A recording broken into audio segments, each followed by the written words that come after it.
تاریخ اسلام کے اندر بڑا مقدس اور بڑا بابرکت دن ہے۔ آج کے دن اللہ رب العزت اپنے بندوں کی دعاؤں کو قبول فرماتا ہے۔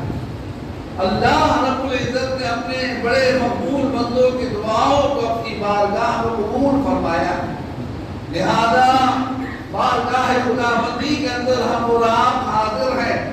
ہم نے 2 رکعت نماز ادا کری، خدا کی تعریف، خدا کی بڑائی، خدا کی حمد و ثنا کی۔ اب حمد و ثنا کے بعد بارگاہ خداوندی کے اندر دعا کا وقت ہے کہ ہم دعا کریں اور اپنی عبادات کی قبولیت کی دعا کریں۔ انشاءاللہ جو دعائیں آج کے دن کی جاتی ہے وہ دعائیں بارگاہ خداوندی کے اندر قبول ہوتی ہیں۔ عزت آپ کو توفیق عطا فرمائے، آپ قربانی کریں۔ قربانی ہر صاحب نصاب کے اوپر واجب ہے، جس کو اللہ رب العزت نے مال عطا فرمایا، اور اگر اس کے اوپر کوئی قرضہ نہیں ہے تو وہ قربانی کرے۔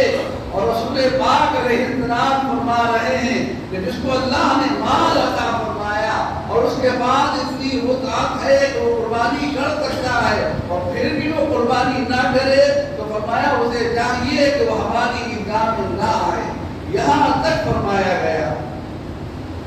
لیکن قربانی کرنے والوں سے میں ایک اور بات عرض کرنا چاہتا ہوں۔ قربانی ہم حضرات ہم لوگ کرتے ہیں، کریں، بہت اچھی بات ہے، لیکن قربانی کرنے کے ساتھ ساتھ ہمارے اوپر یہ بھی لازم ہے کہ ہم صاف صفائی کا خیال رکھیں، صاف صفائی کا خاص خیال رکھیں۔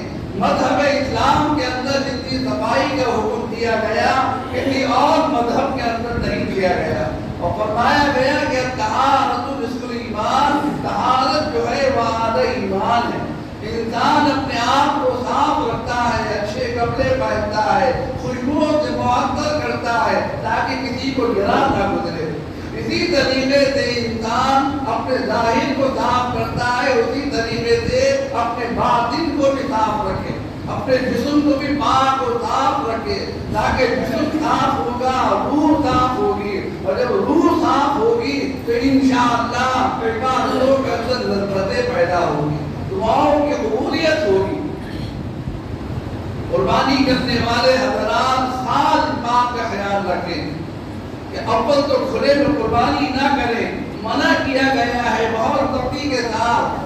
قربانی کے لیے جو جگہ مقرر کی جائے اسی جگہ قربانی کریں، اور قربانی کرنے کے بعد صفائی کا پورا خیال رکھیں۔ گرمی کا موسم ہے، چیز جلدی خراب ہوتی ہے، سب بو پیدا ہو جاتی ہے، لوگ پریشان ہوتے ہیں، تعفن پھیلتا ہے۔ اس کو مذہب اسلام کے اعتبار سے دیکھیں تو بھی غلط ہے، اور یہاں اپنے ملک کے اعتبار سے دیکھیں تو بھی غلط ہے۔ ہمیں اس بات کو حکم دیا گیا، یہ ملک، یہ وطن ہمارا ہے، یہ شہر ہمارا ہے، یہ گلیاں ہماری ہیں، ہماری ذمہ داری ہے کہ ہم اس کو صاف رکھیں۔ جب ہم صاف رکھیں گے تو لوگوں کو خود ہماری صفائی سے مطمئن ہوں گے اور کسی کی دل آزاری نہیں ہوگی۔ لہذا خاص طریقے سے اس بات کا خیال رکھیں، اور ویسے بھی خیال رکھیں، قربانی کے علاوہ بھی خیال رکھیں۔ بعض اوقات دیکھا جاتا ہے کہ پورا محلہ چھوڑنے کے بعد مسجد کے دروازوں کے بعد کوڑوں کا ڈھیر لگا دیتے ہیں، لوگ صفائی کرتے ہیں کہ بھائی اللہ کا گھر ہے، یہاں پر صاف صفائی رکھو، آنے جانے والوں کو کسی کو کوئی پریشانی نہ ہو، لیکن اب دیکھا ہی جاتا ہے کہ مسجد کے آس پاس کوڑوں کے ڈھیر لگا دیے جاتے ہیں۔ ذرا آپ سوچیں کتنی تکلیف ہوتی ہے آنے والوں کو، کتنی پریشانی ہوتی ہے۔ اس لیے حکم دیا گیا کہ صاف صفائی کا خاص خیال رکھیں۔ قربانی کرنے والے حضرات اس بات کے اوپر پوری توجہ دیں، اور مذہب اسلام بھی ہمیں اس بات کی اجازت دے رہا ہے کہ صفائی کا خیال رکھیں، کسی کی دل آزاری نہ ہو اور کسی کو ہماری ذات سے نقصان نہ پہنچے، اپنے جانوروں کی بازاروں میں نمائش نہ کریں، سوشل میڈیا کے اوپر نہ ڈالیں۔ کیوں ایسا کام کرے کہ جس سے فتنہ پھیلے یا شر پھیلے؟ اللہ رب العزت اپنے کرم سے، اپنے فضل سے ہمارے گناہوں کو معاف فرمائے، ہمارے قصوروں کو معاف فرمائے، پروردگار عالم عبادات کو قبول فرمائے، قربانیوں کو قبول فرمائے، اور جو حضرات حج کے لیے گئے ہوئے ہیں اللہ ان کے حج کو قبول فرمائے، حج مبرور فرمائے، اور جہاں ان کی دعائیں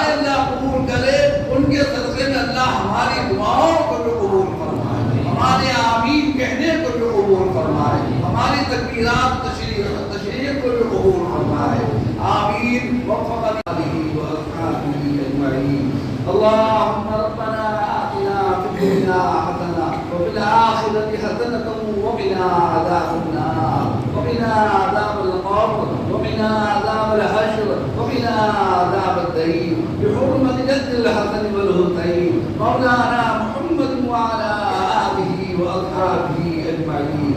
اللهم ربنا تقبل منا إنك أنت السميع العليم. ربنا وتب علينا إنك أنت التواب الرحيم. ربنا اغفر لي ولوالدي وللمؤمنين يوم يقوم الحساب. اللهم لا إله إلا أنت سبحانك إني كنت من الظالمين.